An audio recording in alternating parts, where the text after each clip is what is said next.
Hello friends, അസ്സാം വലൈക്കും. Welcome back to my YouTube channel. അപ്പോൾ ഞാൻ ഇന്ന് വന്നിരിക്കുന്നത് ഒരു അട ഉണ്ടാക്കുന്ന ഒരു റെസിപ്പി ആയിട്ടാണ് കേട്ടോ. അപ്പോൾ എന്തൊക്കെയാണെന്നുള്ളതൊന്ന് കാണാം. അത് ആദ്യം തന്നെ ഞാൻ കുറച്ച് വെള്ളം അടുപ്പത്ത് വെച്ചിട്ടുണ്ട്. എന്നിട്ട് അതിലേക്ക് കുറച്ച് ഉപ്പിട്ടിട്ടുണ്ട്. പിന്നെ അത് പൊടി ഇടാൻ വേണ്ടി പോവേണ്ട വെള്ളം തിളച്ചിട്ടുണ്ട്. അപ്പോൾ തിളച്ചപ്പോൾ അത്യാവശ്യത്തിന് നമ്മളെ പാകത്തിന് ആ വെള്ളത്തിന് പറ്റിയ രീതിയിൽ പൊടിയൊക്കെ ഇടുന്നുണ്ട്. അപ്പോൾ പൊടിയൊക്കെ ഒന്ന് വെന്ത് കിട്ടിയിട്ടുണ്ട്. അപ്പോൾ അതിന് ശേഷം അതൊരു മറ്റേ വട്ടപാത്രമല്ല, നമ്മളെ തളികയിലേക്ക് മാറ്റേണ്ട. ആ തളികയിലേക്ക് മാറ്റിയിട്ടാണ് കുഴക്കുന്നത്. പിന്നെ അതേ ഞാൻ ഈ ഇല കൊണ്ടുവന്നിട്ടുണ്ട് കേട്ടോ. ഇല കൊണ്ടുവന്നിട്ട് അതൊക്കെ കഴുകിയിട്ട് വെച്ചിട്ടുണ്ട്. പിന്നെ തേങ്ങ ചിരകി വെച്ചിട്ടുണ്ട്. ഒരു 3 ഏലക്കായ 3-4 ഏലക്കായ ഒന്ന് ചതച്ചിട്ട്, ഒന്ന് പൊടി ഇല്ല എൻ്റെ കയ്യിൽ, അപ്പോൾ അതൊന്ന് ചതച്ചിട്ട് ഇട്ട് കൊടുക്കുന്നുണ്ട്. പിന്നെ കുറച്ച് പഞ്ചസാര. അപ്പം ഞാൻ മധുരം കുറവാക്കിയിട്ടാണ് ഇട്ടത്. കാരണം ഇവിടെ ഉപ്പൊക്കെ കുറച്ച് മധുരം കുറവായിട്ട് കഴിക്കുന്ന ആൾക്കാരാണ്. അപ്പോൾ അതുകൊണ്ട് മധുരം കുറവിലാണ് ഇട്ടത്. പിന്നെ ശർക്കര നോക്കിയപ്പോൾ കിട്ടിയില്ല. അതിന് ശേഷമാണ് ഞാൻ പിന്നെ ശർക്കര കണ്ടത്. ഫ്രിഡ്ജിലുണ്ടായിരുന്നു. ഞാൻ നോക്കുന്ന ടൈമിൽ കിട്ടിയിട്ടുണ്ടായിരുന്നില്ല. അപ്പോൾ അത് എന്തായാലും പഞ്ചസാര ഇട്ടിട്ട് ഉണ്ടാക്കാമെന്ന് വിചാരിച്ച്. അപ്പോൾ അത് ഒക്കെ ശരിയാക്കിയിട്ടുണ്ട്. പിന്നെ അതിന് ശേഷം നമുക്ക് വെള്ളം അടുപ്പത്ത് വെക്കുന്നുണ്ട് കേട്ടോ. ഇതൊന്ന് ആവിയിൽ വേവിച്ചെടുക്കാൻ വേണ്ടിയിട്ട്. അപ്പോൾ ഇഡ്ഡലി ചെമ്പിലാണ് വെക്കുന്നത്, ഇഡ്ഡലി പാത്രത്തിൽ. അപ്പോൾ അതൊക്കെ ഓണാക്കി വെച്ചിട്ടുണ്ട്. പിന്നെ എൻ്റെ പാത്രം കഴിഞ്ഞിട്ടുള്ളത് എന്താ വെച്ചാൽ എന്തൊക്കെയോ ഉണ്ടാക്കിയിട്ടുണ്ടായിരുന്നു. ഈ ഇഡ്ഡലി പാത്രം വെച്ചാൽ ഇതിൽ കുറച്ച് വെള്ളം വെക്കാൻ പറ്റുള്ളൂ. അല്ലെങ്കിൽ കുറച്ചധികം വെച്ചിട്ടുണ്ടെങ്കിൽ മേലേക്ക് വെള്ളം കയറും. അപ്പോൾ അത് കാരണം ഉണ്ടാക്കുന്ന സാധനത്തിലൊക്കെ വെള്ളം കയറും. അപ്പോൾ അതുകൊണ്ട് വെള്ളം കുറവ് വെക്കുമ്പോൾ അത് വേഗം കരിയേണ്ട. ആ വെള്ളം കരിഞ്ഞിട്ടുള്ളൊരിതാണത്.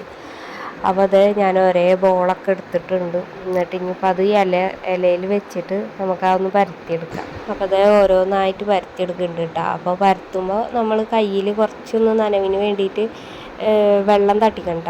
ആ വെള്ളം തട്ടിച്ചിട്ടൊന്ന് മൊത്തത്തിലൊന്ന് പരത്തിയെടുക്കാം.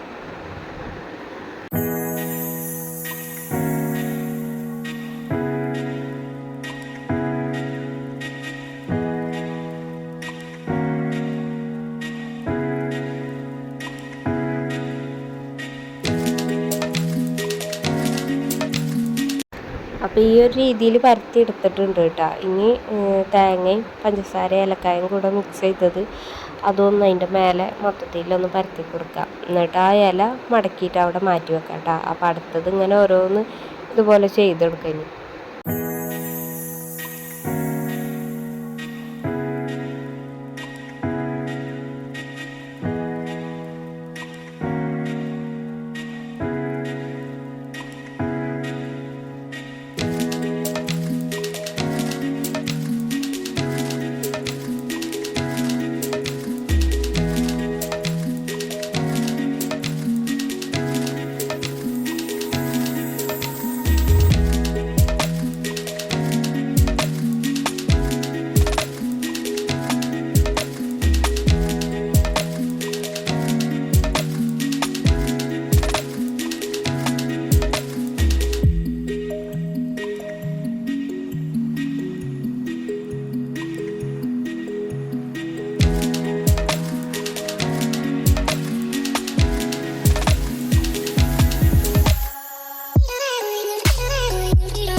അപ്പം അല്ലാതെ അതുപോലെ പരത്തി എടുത്തിട്ടുണ്ട് കേട്ടോ. പിന്നെ ഞാൻ ഇഡ്ഡലി പാത്രത്തിൽ 3 തട്ടുണ്ട്. അപ്പോൾ അതിൽ ഒരു തട്ടിൽ വെക്കില്ല, 2 തട്ടിൽ വെക്കുള്ളൂ കേട്ടോ. എന്താ വെച്ചാൽ ഞാൻ പറഞ്ഞില്ല, നേരത്തെ പറഞ്ഞ പോലെ തന്നെ വെള്ളം കയറുന്ന കാരണം അപ്പോൾ അടിയത്തെ തട്ടിൽ വെക്കണില്ല. അപ്പോൾ അതുകൊണ്ട് മേലത്തെ 2 തട്ടിലുമായിട്ട് വെക്കണുണ്ട് കേട്ടോ.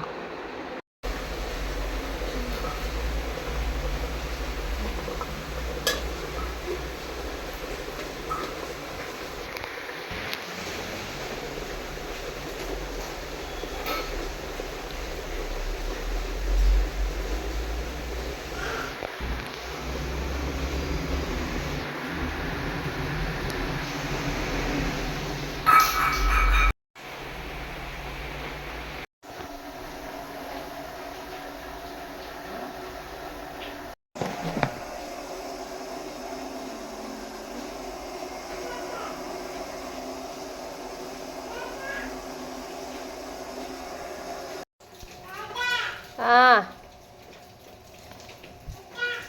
ആ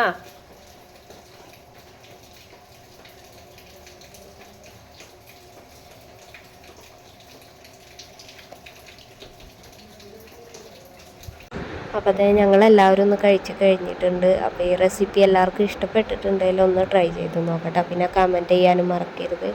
അപ്പോൾ ഇനി അടുത്തൊരു വീഡിയോ ആയിട്ട് കാണുന്നവരെ ബായ്.